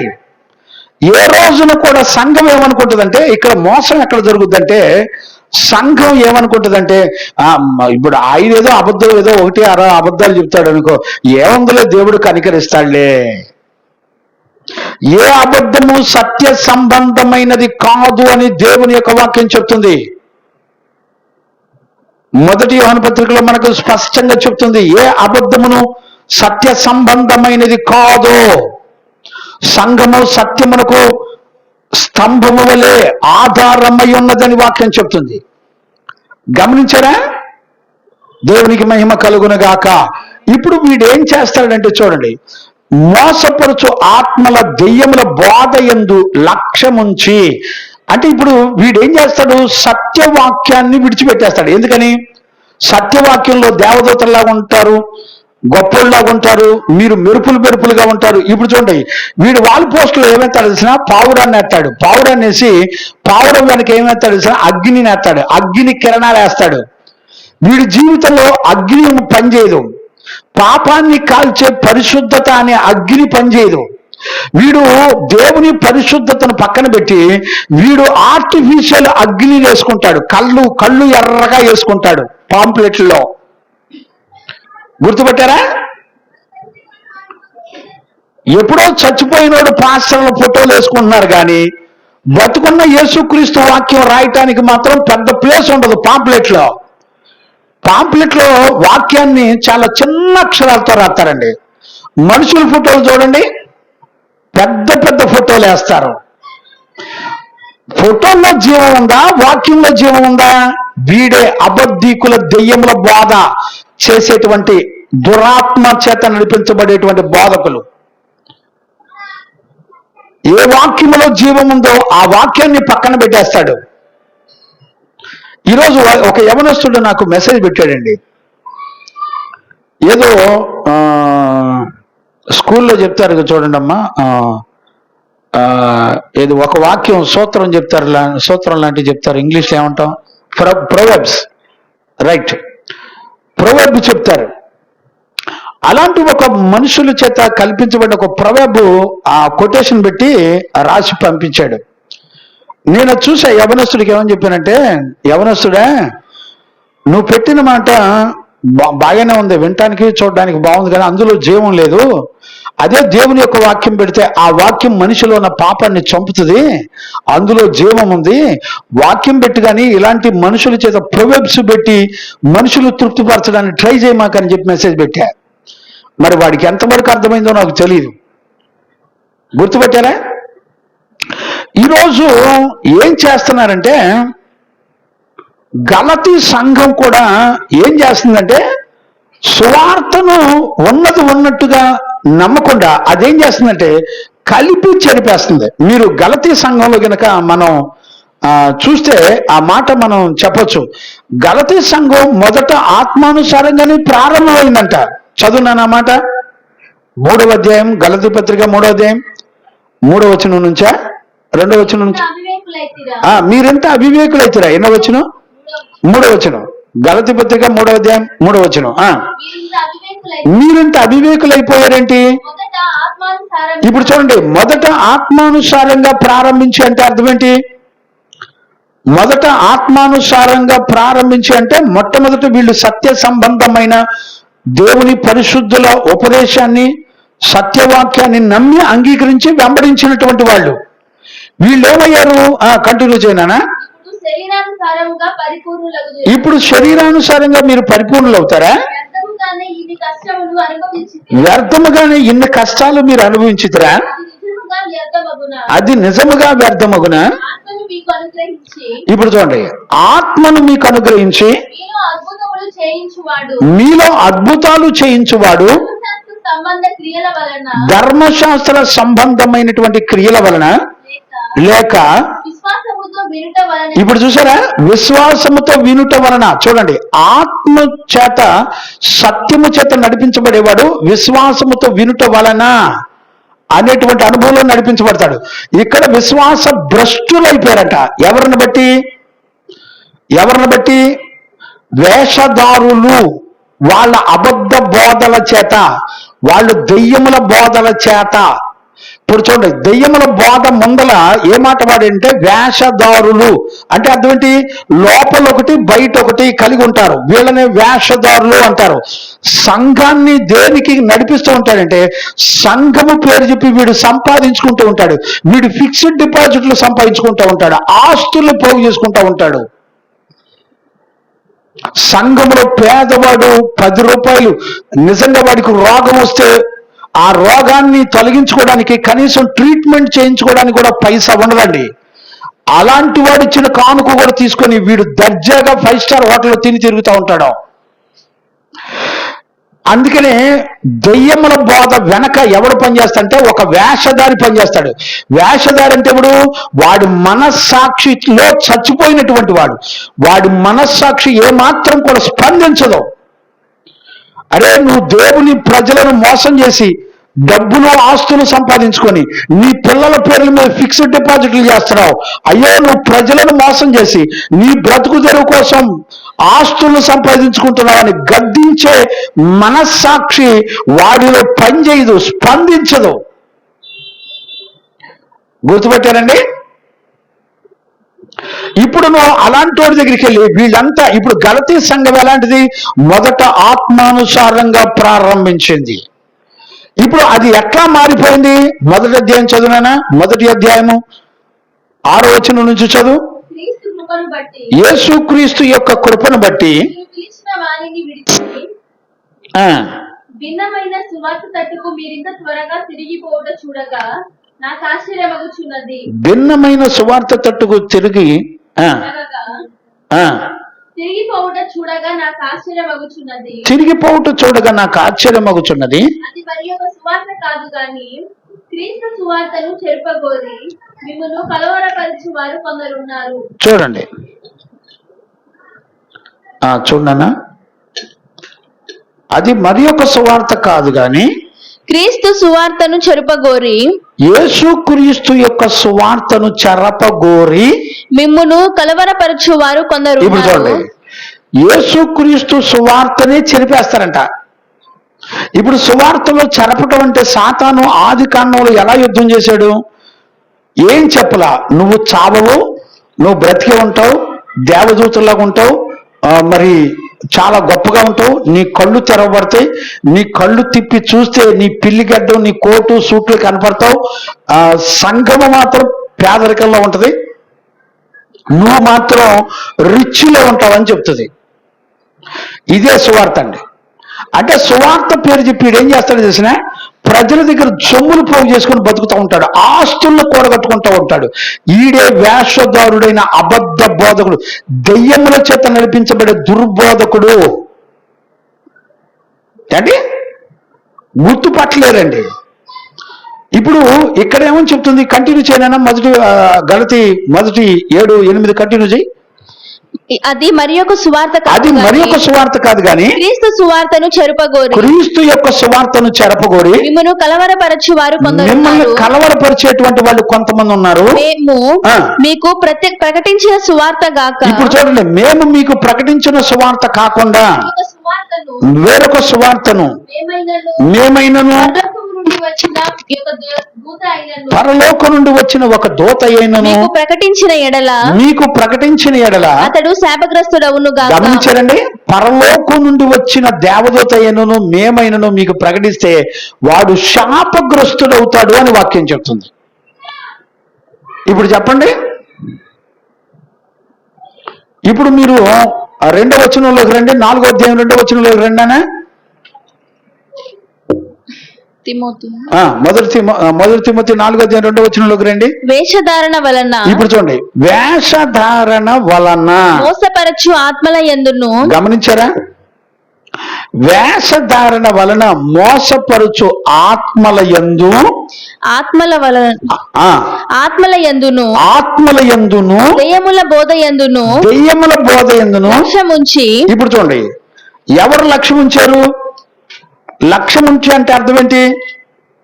ఇప్పుడు దెయ్యం ఏమని బోధ చేస్తుంది? ఏదైనా తోటలో అవ్వాదంకి ఏమని బోధ చేసింది? మీకు అర్థమవుతుందండి? పోనీ చదవండి, ఆ మాటలు మీరు చదివితే మాకు బాగుంటుంది. నడిపింపుకి చదువు, నా ఆదికాండం 3వ అధ్యాయం కంటిన్యూ చేయి, మొదటి నుంచి కంటిన్యూ చేయి. దేవుడైన యెహోవా చేసిన సమస్త భూజంతువులలో సర్పము యుక్తి గలదయ్యుండెను. అది ఆ స్త్రీతో ఇది నిజమా ఈ తోట చెట్లలో దేని ఫలములనైనను మీరు తినకూడదని దేవుడు చెప్పాడా అని అడిగెను. అందుకు స్త్రీ ఈ తోట చెట్ల ఫలములను మేము తినవచ్చును. అయితే తోట మధ్యనున్న చెట్టు ఫలములను గూర్చి దేవుడు మీరు చావకుండునట్లు. ఇప్పుడు చూడండి, చావకుండునట్లు. ఇప్పుడు సాతాను మాట్లాడే దేని గురించి మాట్లాడుతుందో తెలిసిన? నీ మరణం గురించే మాట్లాడింది. దేవుడు మాట్లాడినప్పుడు ఏం జరుగుతుందో తెలిసిన? మరణం నుండి నిన్ను ఎలా కాపాడుకోవాలో దేవుడు మాట్లాడతాడు. ఇప్పుడు చూడండి, ఇద్దరు ఉపయోగించేది మరణం నుంచి కాపాడడానికే, మరణాన్ని గురించే మాట్లాడుతున్నారు. దేవుడు నేను తినవద్దన్న పండు తింటే చస్తావని దేవుడు మాట్లాడుతున్నాడు. సాతాను కూడా దేని గురించి మాట్లాడుతాడంటే దేవుడు తినొద్దని చెప్పాడా అని ప్రారంభించాడు. కంటిన్యూ చేయనారా? అయితే మీరు చావకుండునట్లు వాటిని తినకూడదనియు వాటిని ముట్టకూడదనియు చెప్పాను సర్పముతో అనెను. అందుకు సర్పము మీరు చావనే చావరు. ఇప్పుడు చూసారా, దేవుని మాటకు విరోధమైన మాట ఎంత స్మూత్ గా ఉంటుందో. మీరు చావరు. ఏం కాదు బ్రదర్, నువ్వు పాపం చేసినా ఏం కాదు. దేవుడు నీకు ఇచ్చాడు, పేదలకు ఎందుకు పంచడం? దేవుడు నీకు ఇచ్చిన దాంతో చక్కగా ఆస్తులు సంపాదించుకో, నీకు నీ పిల్లలు సుఖపడాలనే కదా ఇచ్చింది. Very simple. చదువమ్మా. మీరు మంచి చెడ్డలను ఎరిగిన వారై ఏలయనగా మీరు వాటిని తిను దినమున మీ కన్నులు తెరవబడును. మొట్టమొదట నీ కన్నులు తెరవబడతాయి. మీరు మంచి చెడ్డలను ఎరిగిన వారై ఉంటారు. దేవదూతల వలె ఉంటారు. చూడండి, మనుషులలో నువ్వు ప్రత్యేకంగా చోట్లు కూట్లు ఇక నీ దరిద్రం అంతా వేసుకొని తిరుగుతావు. బైబిల్లో సేవకుడు ఎలా ఉండాలని చెప్పాడు తెలిసిన? ఒక దైవజనుడు మనుషుల కంటికి కనపడకూడదని రాయబడి ఉంది. చదవండి, ఎఫెసీ పత్రిక 6వ అధ్యాయం 6వ వచనం చదవండి. ఎఫెసీ పత్రిక 6వ అధ్యాయం 6వ వచనం. మనుషులను సంతోషపెట్టువారు చేయునట్లు కంటికి కనబడుటకే కాక క్రీస్తు దాసులమని. ఇప్పుడు చూడండి, అబద్ధ బోధ నీకేమని చెప్పింది దెయ్యం? లూసిఫర్ ఏమని మాట్లాడింది? నీ కన్నులు తెరవబడతాయి. సేవకుడా, సంగమా, ఈ రోజున పాస్టర్ గారి పక్కన ఎవరి ఫోటోలు వేస్తున్నారు తెలిసిన? ఎమ్మెల్యేల ఫోటోలు. ఏంటి? మందిరం ఓపెనింగ్కి ఎమ్మెల్యేలు, ఏంటి మందిరం సంవత్సరికానికి ఎమ్మెల్యేలు. సిగ్గు శరం శివు నెత్తురు బరి తెగించి ఉంటారు అంతే. ఎంత మోసం చేస్తున్నారు రా నాయన. భయం ఉందా మీకు? మనుషులు కంటికి కనపడి, నువ్వు ఎవరి మీద ఆధారపడ్డావు? ఎమ్మెల్యేల మీద, ఎంపీల మీద ఆధారపడి సేవ చేస్తున్నావా? జీవమ్మ గల దేవుని మీద ఆధారపడి సేవ చేస్తున్నావా? ఎవరి మీద ఆధారపడి నువ్వు సేవ చేస్తున్నావు? నీ నమ్మకం దేవుని మీద, ఈ లోక ఎమ్మెల్యేల మీద, ఎంపీల మీద? నువ్వు ఎవరిని గౌరవించాలి?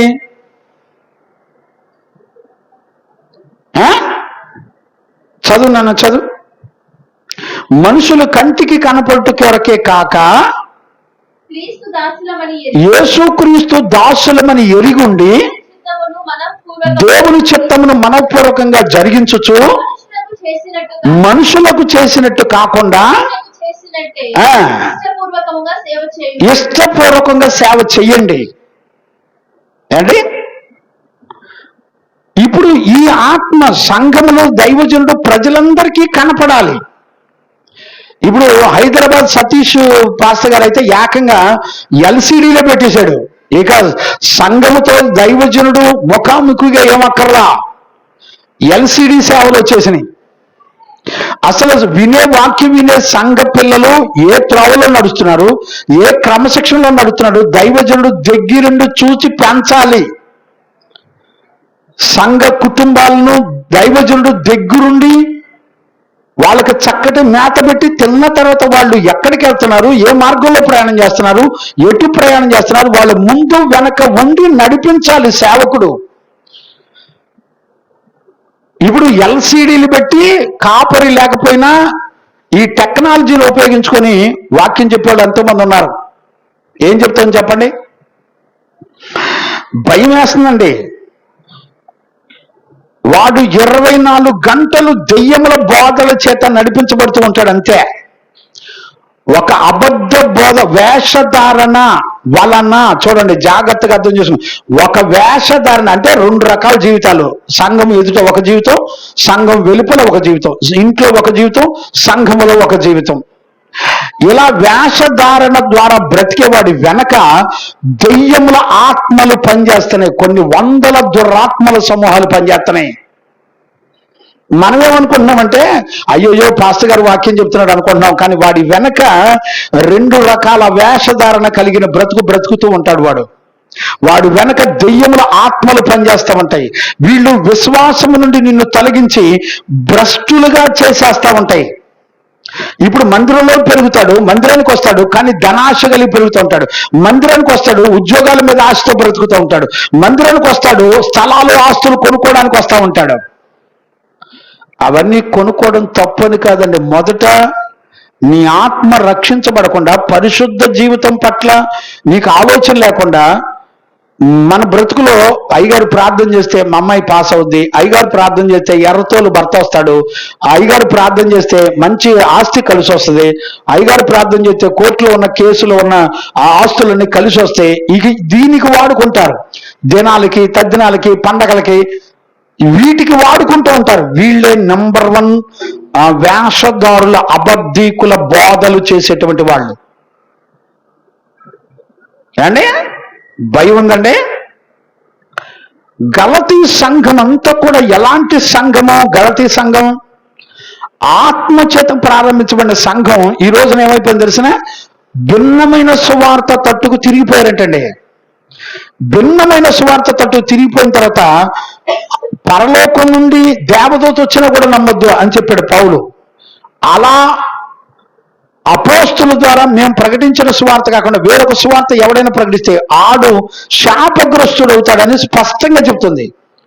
ఇప్పుడు చూడమ్మా, గలతీ సంఘంలో 4:9 చదువునానా? గలతీ పత్రిక 4:9 చదవండి. ఇప్పుడు మీరు దేవునిని ఎరిగిన వారును మరి విశేషముగా దేవుని చేత ఎరగబడిన వారై ఉన్నారు గనుక బలహీనమైనవియును నిష్ప్రయోజనమైనవియును మూల పాఠముల తట్టు మీరు మరలా తిరగనేలా మునుపటి వలె మరలా వాటికి దాసులై ఉండకోరనేలా మీరు దినములను, మాసములను, ఉత్సవ కాలములను, సంవత్సరములను ఆచరించుచున్నారు. ఇప్పుడు చూడండి, ఒక రోజు దినం సంవత్సరికం, జ్ఞాపకార్థం, అన్ని సంవత్సరాలు, దినాలు, మాసాలు అనుసరించే ప్రతి వాడు శాపగ్రస్తుడే. పాస్టర్స్ వినండి, సంఘాలకు దినాలు, సంవత్సరాలు నేర్పమాకండి. పిల్లలకి పుట్టినరోజులు, పండగలు, ఆచారాలు, సంవత్సరికం నేర్పమాకండి. పుట్టినరోజులు చేసేది ఎవరో కూడా బైబిల్ చదివి తెలుసుకోలేని అజ్ఞానపు సేవకులు వేల మంది ఉన్నారండి. వాళ్ళ పుట్టినరోజులు హేరోదు రాజు చేశాడు, కానాను రాజు చేశాడు, ఐగుప్తు రాజు చేశాడు. అన్యజనులు చేసిన పద్ధతులు దేవుని ప్రజలు చేయకూడదని రాయబడింది. ఎవరికి అర్థమైంది చెప్పండి? ఎఫెసీ పత్రిక 5:7 తర్వాత నుంచి చదువుకోండి మీరు ఇంటికి వెళ్ళిన తర్వాత.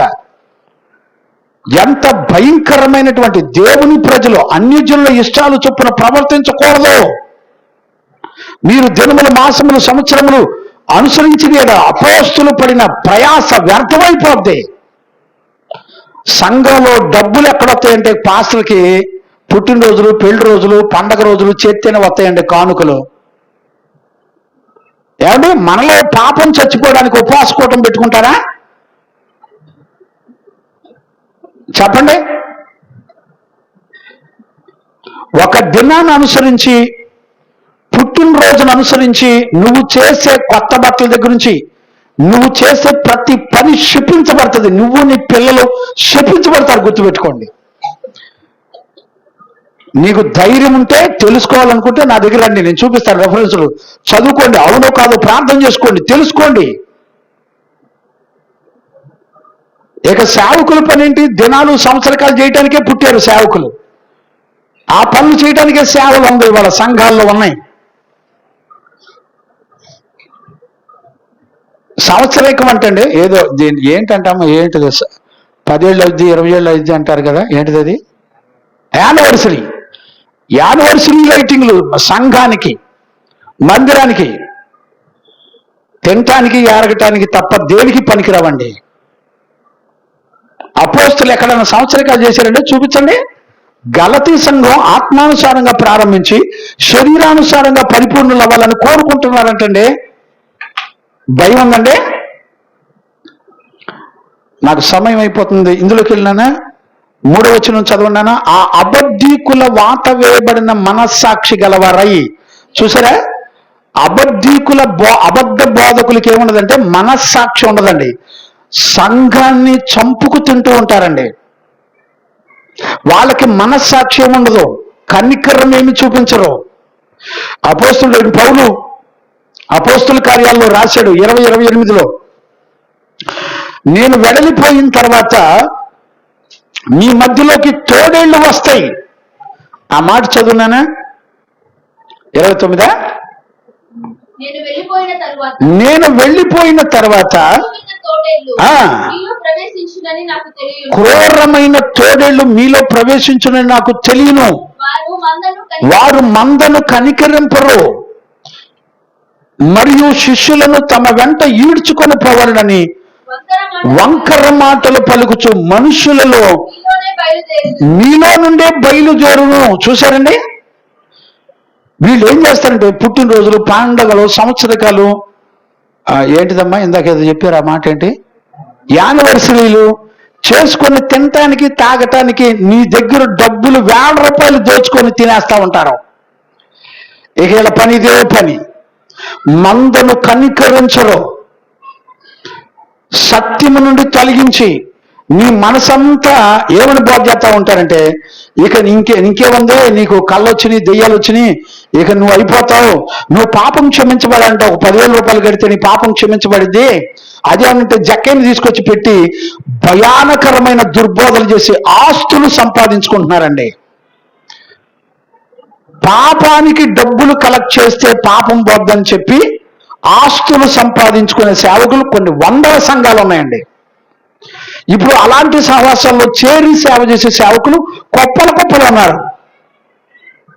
భయం ఉందండి? ఇప్పుడు ఇప్పుడు వీళ్ళకి మనస్సాక్షి లేదని దేవుని వాక్యం చెప్తుంది. చూసారా, 3వ వచనంలో ఏమని చదివాం? అబద్ధికులు వాత వేయబడిన మనస్సాక్షి. వాత వేయబడడం అంటే ఏంటి అండి? వాత వేయబడడం అంటే ఏంటి తెలుసా మీకు? మీకు ఉదాహరణ చెప్తాను చూడండి. ఇప్పుడు డాక్టర్లో లేకపోతే బిఎస్సి నర్సింగ్ చేసిన వాళ్ళకి తెలిసింది, ఏదన్నా నరం పనిచేయక అది బాగా బాధపడుతుంది అనుకో, ఏం చేస్తారంటే డాక్టర్లు ఆ నరాన్ని కట్ చేసి తీసేస్తారు. ఆ నరంలో నుంచి వచ్చిన నొప్పి ఇక నీ మనసుకు తాకదు.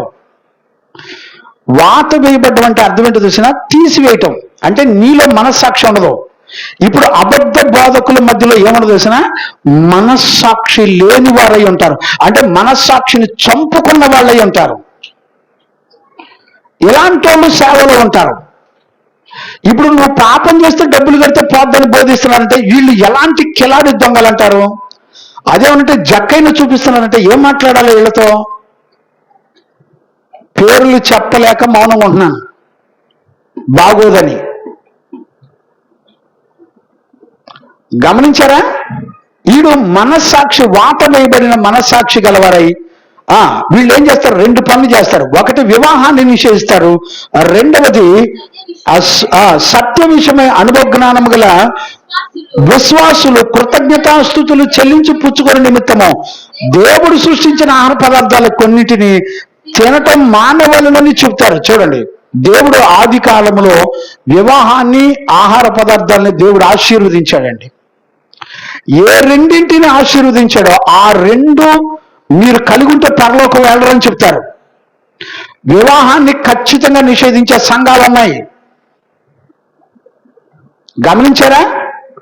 దేవుని నిమిత్తం నపుంసకులుగా చేయబడి పాపానికి పనికి రాకుండా దేవుని కొరకు ప్రతిష్ఠించుకునే వాళ్ళు వేరు, అది అపోస్తలులు. మరి వీళ్ళెవరో తెలిసిన? వీళ్ళు వేషధారులై. చూడండి, ఇక్కడ ఈ 5 వచనాల్లో వీళ్ళ ప్రవర్తన అంతా ఎక్కడి నుంచి స్టార్ట్ అవుతుందంటే వేషధారణ. పేరుకు వివాహం ఉండదు, కానీ అనుభవించవలసిన అన్ని అనుభవిస్తూనే ఉంటారు. పేరుకి మాత్రము మేము అపోస్తుల సేవ చేస్తున్నాం అంటారు, కానీ వాళ్ళు ఏం చేస్తారంటే వాళ్ళ వడ్డీలు, చీటీలు, ఆ ధనం సంపాదించుకుంటూ ఉంటారు. గమనించారా? సైడ్ ఇన్కమ్ పెట్టుకుంటారు. దేవుని మీద సంపూర్ణంగా ఆధారపడి బ్రతకరు. వీళ్ళు ఏమని బోధ చేస్తారంటే ఖచ్చితంగా నువ్వు పెళ్లి లేకుండా ఉంటేనే నువ్వు పరలోకంలో ఉంటావని బోధ చేస్తారు. బిడ్డలారా, వివాహాన్ని ద్వేషించటం అనేది చాలా పాపం. వివాహాన్ని ఆశీర్వదించి దాన్ని వర్ధిల్ల చేసి విస్తరింప చేసింది దేవుడు. వీళ్ళు ఏమంటారంటే వివాహం మానేస్తేనే మీరు ఖచ్చితంగా పరలోకం వెళ్తారు, లేకపోతే నరకానికి వెళ్తారని బోధిస్తారు. ఇలాంటి వాళ్ళలో నెంబర్ 1 RCM. చక్కగా వాళ్ళు ఉద్యోగాలు చేసుకుంటూ ఉంటారు, ఆ డబ్బులు సంపాదించుకుంటారు. ఒక పక్క మేము అపోస్తల బోధ చేస్తున్నామని చెప్తారు, విగ్రహారాధన చేస్తారు, ఉద్యోగాలు చేసుకుంటారు, ప్రజలను మనుషులు కల్పించిన పద్ధతుల వైపు నడిపిస్తూ నిలబెట్టి మోసం చేస్తూ ఉంటారు. వీళ్ళు వాక్యానికి భిన్నమైన దేవుని సంగతులని చెప్పి భ్రమపరిచి మోసం చేస్తూ ఉంటారు. యెషయా ప్రవక్త చెప్పినట్టుగా భ్రమపరిచి మోసం చేస్తూ ఉంటారు. అందుకని వీళ్ళకి ఏముండదు తెలిసిన? మనస్సాక్షి ఉండదని చెప్తున్నాడు. వీళ్ళు ఏం చేస్తారో తెలిసిన? వివాహాన్ని నిషేధిస్తారు, తినే ఆహార పదార్థాలని కృతజ్ఞతాస్తుతులు చెల్లించుకోకుండా తినకూడదు, కృతజ్ఞతాస్తుతులు చెల్లించి తినాలి.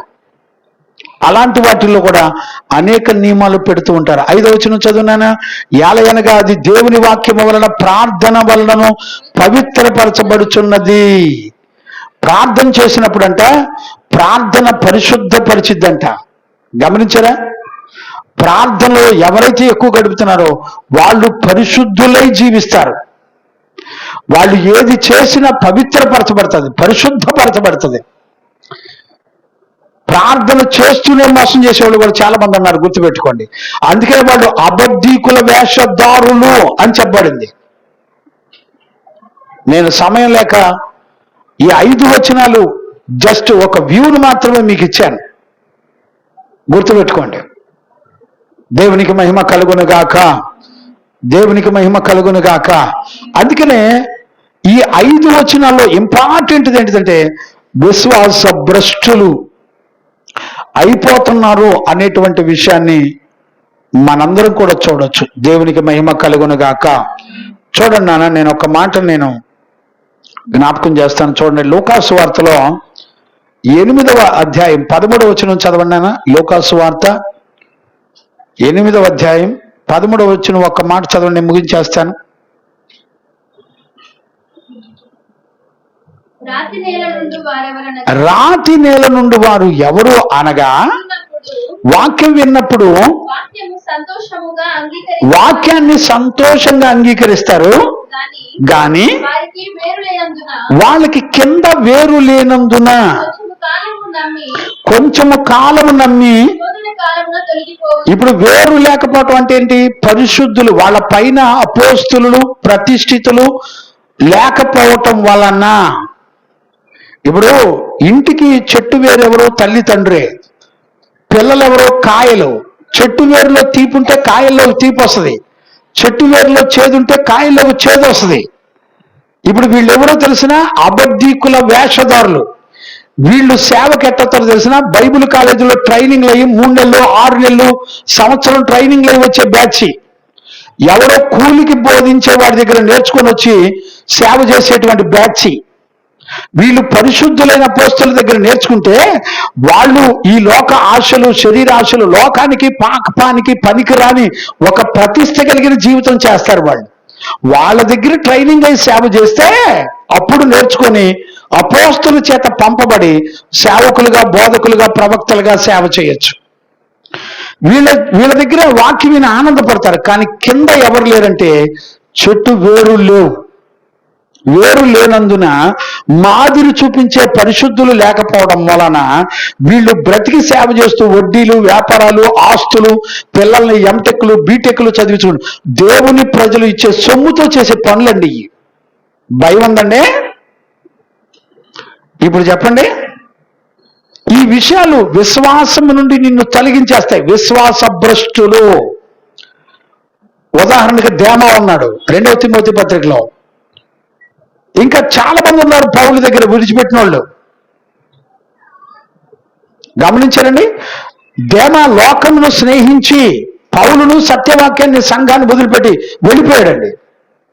ఈ రోజున సంఘంలో నుంచి వెళ్ళిపోయే, సత్యవాక్యాన్ని విడిచిపెట్టి వెళ్ళిపోతున్న ప్రజలను చూసినప్పుడు నీతిమంతులైన సేవకులు గుండెలు పగిలి చనిపోతున్నారండి, బాధను అనుభవిస్తున్నారు. వాళ్ళంతా ఎక్కడికి వెళ్ళిపోతారో తెలిసిన లక్ష్యముంచి. చూసారా, ఆ మోసపరచు ఆ ఆత్మల యందు, దెయ్యముల బోధ యందు లక్ష్యముంచి, అంటే దాని మీద ఇంట్రెస్ట్ చూపిస్తారు. మందిరానికి వస్తారు, ఆస్తుల మీద ఇంట్రెస్ట్ చూపిస్తారు. మందిరానికి వస్తారు, మరి దాన్ని ఏమంటారు, ఉద్యోగాల మీద, పండగల మీద, ఆచారాల మీద ఇంట్రెస్ట్ ఉంటుందండి. మందిరానికి వచ్చి పెద్ద బిల్డింగ్ అయితే మందిరాలకు వస్తారండి, పెద్ద పెద్ద మందిరాలు అయితే మందిరాలకు వస్తారు. పరిశుద్ధత నేర్పించేవాడు పూడి గుడిసెలో ఉంటే ఆడి దగ్గరికి రారండి. పెద్ద పెద్ద మందిరాలు కట్టి ఆచారాలు, క్రిస్మస్లు, గుడ్ ఫ్రైడేలు, ఈస్టర్లు, దినాలు, సంవత్సరాలు నడిపే వాళ్ళ దగ్గర కుప్పలు ఉంటారు జనం. భయం ఉందండి? సత్యవాక్యాన్ని బోధించే దైవజనుడి దగ్గరికి వస్తారండి? రారు. అందుకనే ఆత్మ ఏమని చెప్తుందంటే విశ్వాస భ్రష్టులైపోతారని వాక్యం చెప్తుంది. ఈరోజు రాత్రి ఒక దైవజనుడిగా మిమ్మల్ని అందరినీ, సేవకులను, సంఘాలను దైవజనుడిగా కాళ్ళు పట్టుకొని బ్రతుకులాడుతున్నాను. విశ్వాస భ్రష్టులైపోతున్నారని ఆత్మ గనుక చెప్పకపోతే సంఘాన్ని కాపాడే పరిశుద్ధాత్ముడు ఉన్నాడు. జాగ్రత్త. ఎంతమంది మోసగాళ్ళు వచ్చినా సత్యవాక్యాన్ని నమ్మిన దేవుని ప్రజలను కాపాడడానికి దేవుని ఆత్మ ఉంది అనే సత్యాన్ని ఖచ్చితంగా గుర్తు చేస్తున్నాను. దేవుని ఆత్మ మనలందరినీ అబద్ధ బోధకుల యొక్క మోసపరచు ఆత్మల, దెయ్యముల బోధల నుంచి విడిపించి మనలందరినీ కాపాడి సత్య సంబంధమైన బోధలు మనల్ని పెంచి నడిపించును గాక. ఆమేన్. మోకరించండి, ప్రార్థన చేసుకుందాం. స్తోత్రం, స్తోత్రం, స్తోత్రం, స్తోత్రం, స్తోత్రం, స్తోత్రం, స్తోత్రం, స్తోత్రం. మహాపరిశుద్ధుడైన తండ్రి, ఈ దినాన్న నీ సత్యవాక్యములో నుండి నీ ప్రజలతో నాతో మీరు మాట్లాడినందుకు స్తోత్రాలు. దేవా, నీ నామ ఘనత కొరకై నీ ప్రజలమైన మమ్మల్ని అందరినీ ప్రేమించి మా నాయన 1 తిమోతి పత్రిక 4వ అధ్యాయం ప్రారంభించడానికి కృప చూపుతూ వచ్చారు. నాయనా, ఈ 1 తిమోతి పత్రిక అంతా అయిపోయే వరకు నీ సత్యవాక్యములో నుండి నీ ప్రజలతో నాతో మీరు మాట్లాడి నీ మహిమ గల రాకడ కొరకు మమ్మల్ని అందరినీ మీరు సిద్ధపరిచినందుకు కృతజ్ఞత స్తుతులు చెల్లిస్తూ యేసు నామములో అడిగి పొందున్నాము తండ్రి, ఆమేన్. ప్రార్థన ఆలకించి అడిగినవన్నీ పొందుకునే భాగ్యం ఇచ్చి నడిపించిన యేసయ్యకు స్తోత్రము చేయదమో. స్తోత్రం స్తోత్రం స్తోత్రం స్తోత్రం స్తోత్రం. తండ్రి, కుమార, పరిశుద్ధాత్మ దేవునికి స్తోత్రము చేయదమో. స్తోత్రం స్తోత్రం స్తోత్రం స్తోత్రం స్తోత్రం. ఆమేన్. మన తండ్రి అయిన దేవుని నుండి, మన ప్రభు అయిన యేసుక్రీస్తు నుండి, పరిశుద్ధాత్మని యొక్క అన్యోన్య సహవాసము, సన్నిధి, సమాధానము విశ్వసించిన బిడ్డలకును సకల పరిశుద్ధులకును యేసయ్య కృపా సమాధానము మనందరికీ తోడయుండి నడిపించును గాక. ఆమేన్. హల్లెలూయా హల్లెలూయా హల్లెలూయా. అందరికీ వందనాలు వందనాలు వందనాలు. Praise the lord.